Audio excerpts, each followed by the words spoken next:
Step back in time with this incredible collection of vintage tractors from a senior farmer in Alberta's rural heartland.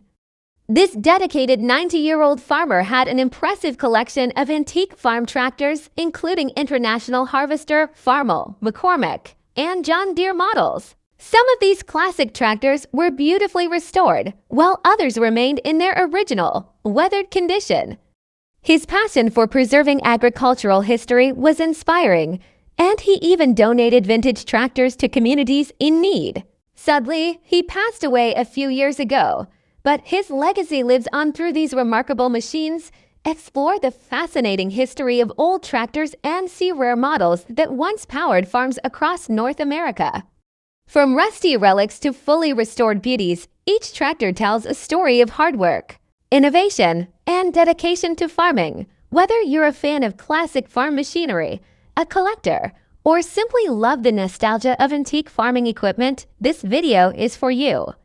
Watch as we showcase the farmer's prized McCormick, International, and John Deere tractors, capturing their mechanical beauty and historic significance.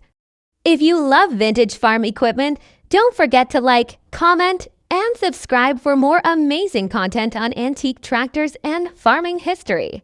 Share this video with fellow tractor enthusiasts and let us know in the comments which classic tractor is your favorite.